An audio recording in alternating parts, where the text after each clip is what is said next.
Bismillahirrahmanirrahim. Assalamualaikum everyone. Welcome back to my YouTube channel All Pak Forces.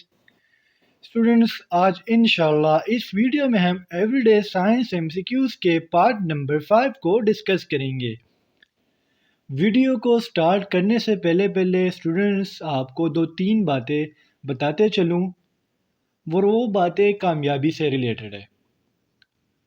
देखिए students, दुनिया में दो किस्म के लोग कभी भी कामयाब नहीं हो सकते। एक वो लोग जो मेहनत तो करते हैं लेकिन अल्लाह पर यकीन नहीं रखते, और एक वो लोग जो अल्लाह ताला पर यकीन तो रखते हैं लेकिन मेहनत नहीं करते। स्टूडेंट्स, आप कामयाब तब होगे, कामयाबी ये नहीं है कि आप पैसे कमाओ, ये कामयाबी नहीं है, ये तो बस लाइफ का एक हिस्सा है कि आप पैसे कमा रहे हो। हमारे माशरे में कामयाब उसको कहते हैं जो पैसे कमा रहा, बट ये कामयाबी नहीं है। कामयाबी के लिए बहुत कुछ चाहिए होता है, ठीक है। तो अगर आपने कामयाब बनना है तो first of all you have to work very hard, struggles करनी है आपने। And the second one, you have to believe in Allah, Allah Taala पर यकीन रखना है। जब तक अल्लाह ताला पर आप यकीन नहीं रखोगे, मेहनत करते रहो, आप कभी भी कामयाब नहीं हो सकते। तो ये थी दो तीन इम्पोर्टेंट बातें। अब आते हैं अपने टॉपिक की तरफ। तो चलें एमसीक्यूज़ को बिना किसी फर्दर एक्सप्लेनेशन के स्टार्ट करते हैं। Let's go.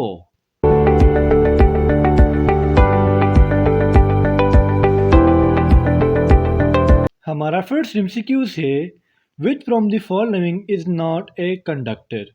नीचे दिए गए ऑप्शंस में कंडक्टर कौन सा नहीं है। स्टूडेंट, फर्स्ट ऑफ ऑल हम कंडक्टर को समझ लेते हैं कि कंडक्टर क्या भला है, ये है क्या चीज़। तो स्टूडेंट, कंडक्टर हम उस मटेरियल को कहते हैं जिसमें करंट इजीली पास होता हो, ठीक है, उसको हम कहते हैं कंडक्टर। अब कंडक्टर जो मेटल्स है, जितने भी मेटल्स है, ये हमारे पास बेस्ट कंडक्टर्स है। Let suppose silver and copper, ये भी हमारे पास कंडक्टर्स है। एल्यूमिनियम, गोल्ड, ग्रेफाइट, ये सारे हमारे पास कंडक्टर्स है। तो इधर हम कहेंगे which from the following is not a conductor, तो हम कहेंगे ऑल आर कंडक्टर्स। ये स्टेटमेंट ही गलत है। ये जो जितने भी तीन ऑप्शंस है, ये सारे हमारे पास क्या है, ये है कंडक्टर। एमसीक्यूज नंबर 2 है हमारा, सीएनजी स्टैंड फॉर। स्टूडेंट, जो सीएनजी हमारे गाड़ियों में यूज़ होती है, व्हीकल में यूज़ होती है, इसका फुल फॉर्म क्या है? तो इसका फुल फॉर्म है कॉम्प्रेस्ड नेचुरल गैस, यानी option D is the correct here. MCQs number 3 है हमारा, which from the following is true for sound. नीचे दिए गए ऑप्शन में साउंड के लिए कौन सा स्टेटमेंट सही है? तो स्टूडेंट, साउंड के लिए जो सही स्टेटमेंट है वो है sound can not travel through vacuum. Vacuum में साउंड ट्रेवल नहीं कर सकती। अब students, the question arise in your mind that what is vacuum. Vacuum है क्या? वैक्यूम हमारे पास वो वॉल्यूम है जो एम्प्टी ऑफ मैटर हो, जिसमें मैटर हो ही नहीं, इसको हम कहते हैं फ्री स्पेस, ठीक है। तो वैक्यूम हमारे पास एक ऐसा चीज़ है जिसमें हमारे पास जो साउंड के वेव्स होते हैं, जो साउंड होता है, वो ट्रेवल नहीं कर पाता। एमसीक्यूज नंबर 4 है हमारा, win white light is passed through a prism its place into blank colours. Students, prism अगर ये आप देखें तो ये हमारे पास एक प्रिज्म है, ठीक है। अब स्टूडेंट, जब आप प्रिज्म को सनलाइट के सामने रखते हो, या ऑर्डिनरी जो लाइट है लेकिन ज़्यादातर सनलाइट, ठीक है, जब आप उसको सनलाइट के सामने रखते हो और जब उससे लाइट पास हो जाए सनलाइट, तो उसमें स्टूडेंट्स हमारे पास 7 कलर्स बनते हैं, यानी option C is the correct here. अब ये कलर है कौन कौन से? स्टूडेंट्स, इसके लिए एक सिंपल सा ट्रिक है, आपने विबगॉयर को याद करना, ठीक है। VIBGYOR, विबगॉयर। वी से वायलेट, ठीक है, आई से इंडिगो, बी से ब्लू, जी से ग्रीन, वाई से येलो, ओ से ऑरेंज एंड आर से रेड। स्टूडेंट्स, अब चूंकि कलर्स की बात आ गई है तो मैं आपको कुछ चीज़ें बताते चलूँ। स्टूडेंट्स, अगर आप लेट सपोज एक ब्लू चीज़ को ले लें, चीज़ क्यों ब्लू नज़र आ रही है? ये ब्लू इसलिए नज़र आ रही है कि जो बकाया के कलर्स है 6, ये तो इसने अपने आप में एब्जॉर्व कर लिया है, लेकिन जो ब्लू वाला कलर है ये इसने रिफ्लेक्ट कर दिया है, तो जिसकी वजह से हमें ये चीज़ ब्लू लगती है। अब स्टूडेंट्स, क्वेश्चन आता है कि ब्लैक क्यों नज़र आती है? तो ब्लैक जो चीज़ हमें दिखती है वो इस वजह से दिखती है कि उसने सारे कलर एब्जॉर्व किए हुए हैं। जितने भी 7 कलर है ये इसने एब्जॉर्व किए, तो जिसकी वजह से वो हमें ब्लैक नज़र आ रहा है।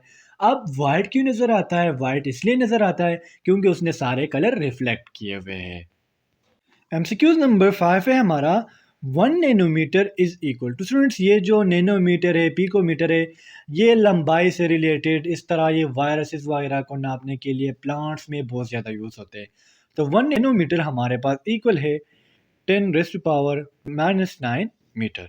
एमसीक्यूज नंबर 6 है हमारा, instrument use for measuring very high temperature is. Students वो इंस्ट्रूमेंट जिससे हम हाई टेम्परेचर को मेजर करते हैं।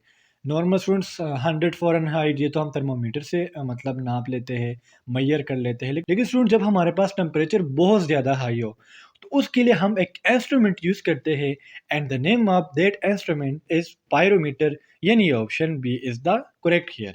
अब स्टूडेंट्स एक और इंस्ट्रूमेंट है जिसको हम कहते हैं क्रायोमीटर। क्रायोमीटर से हम वो टेम्परेचर मेजर करते हैं जो बहुत ज़्यादा लो हो। एमसीक्यूज नंबर 7 है हमारा, sound waves are blank waves. जो साउंड की वेव्स है, लहरें हैं, ये कौन सी वेव्स है? वेव्स की बेसिकली स्टूडेंट्स हमारे पास 2 टाइप्स है, longitudinal waves and transverse waves. तो स्टूडेंट्स हमारे पास ये जो साउंड वेव्स है ये हमारे पास है लॉन्गिट्यूडनल वेव्स। अब स्टूडेंट्स लॉन्गिट्यूडनल वेव्स है क्या? लॉन्गिट्यूडनल वेव्स वो वेव्स है जिसमें डायरेक्शन ऑफ वाइब्रेशन और direction of propagation of waves, इन दोनों की डायरेक्शन सेम हो, तो ऐसे वेव्स को हम कहते हैं लॉन्गिट्यूडनल वेव्स।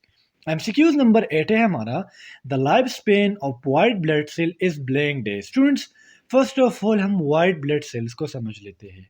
स्टूडेंट्स आपने ब्लड का नाम तो सुना होगा। ब्लड हमारे पास एक कॉम्प्लेक्स लिक्विड है, ठीक है। ब्लड की कंपोजिशन की अगर मैं बात करूँ तो एक उसमें सेलुलर पार्ट है और एक है प्लाज्मा। सेलुलर पार्ट में हमारे पास आ जाते हैं red blood cell, white blood cell and platelets. White blood cell blood किस्म के सेल्स है। वाइट ब्लड सेल स्टूडेंट्स इसकी जो लाइफ स्पेन है, बास बुक लिखते हैं कि जिसका जो लाइफ स्पेन है वो 12 से लेके 15 डेज तक है। अगर आपके एग्जाम में ये ऑप्शन लिखा हो तो ये भी बेस्ट है, लेकिन अगर आपके एग्जाम में लिखा हो कि 13 टू 20 डेज़ और ये वाला ऑप्शन ना हो तो फिर आपने 13 टू 20 डेज़ पे क्लिक करना है, यानी option C is the correct here. अब students the question arise in your mind that what is the function of white blood cell. White blood cells का फंक्शन क्या है? तो स्टूडेंट वाइट ब्लड सेल जो है ये हमारे बॉडी के इम्यूनिटी में वर्क करता है। सिक्यूज नंबर 9 है हमारा, the fluid part of blood is known as. Students मैंने आपको ऊपर भी बता दिया था कि ब्लड हमारे पास एक कम्प्लेक्स लिक्विड है जिसमें एक हमारे पास सेलुलर पार्ट है और एक है फ्लूइड पार्ट। सेलुलर पार्ट में मैंने आपको स्टूडेंट्स बता दिया कि उसमें हमारे पास 3 टाइप्स ऑफ सेल्स आ जाते हैं, white blood sales, the red blood cells and the platelets. जबकि अगर हम इसके फ्लूइड की बात करें तो उसको हम कहते हैं प्लाज्मा, यानी option A is the correct here. अब स्टूडेंट्स प्लाज्मा है क्या? प्लाज्मा स्टूडेंट्स हमारे पास 90% वाटर है, ये देखिए 90% वाटर है और 10% इसमें प्रोटीन है। अब इसमें जो प्रोटीन्स है उसके नेम आप अपने पास लिख ले, पिब्रोनेजिन, सीरम अल्बुमिन, ठीक है, और हेमोग्लोबिन, ये इसके प्रोटीन है। ट्रांसफेरिन भी इसमें एक टाइप का प्रोटीन है। एमसीक्यूज नंबर 10 है हमारा, during winter in cold countries the blank is makes to melt the ice on the icy road. So जितने भी कूल कंट्रीज़ है, स्विट्ज़रलैंड हो गया, ये बहुत ही कोल्डेस्ट कंट्रीज़ में आ जाते हैं जहाँ बर्फ़ पड़ती है, स्नोफॉल होता है। तो वहाँ रोडों पर जब बहुत ज़्यादा बर्फ़ जम जाता है तो वहाँ आइस को मेल्ट करने के लिए साल्ट यूज़ होता है, यानी option A is the correct here. तो स्टूडेंट्स ये थे आज के हमारे एवरीडे साइंस के एमसीक्यूज़। उम्मीद करता हूँ आपको इन एमसीक्यूज़ की समझ आ गई होगी, और अगर फिर भी आपको कोई कन्फ्यूजन हो, कोई डाउट हो, तो आप मुझसे कमेंट सेक्शन में पूछ सकते हो। इसके अलावा स्टूडेंट्स अगर इन एमसीक्यूज़ में मुझसे कोई भी गलती हुई हो तो आप उस गलती को करेक्ट करके मुझे कमेंट सेक्शन में बता दें। इंशाल्लाह अगले वीडियो में मिलते हैं, तब तक के लिए मुझे इजाज़त दीजिए। मुझे अपने दुआ में याद रखिए। अल्लाह हाफिज़।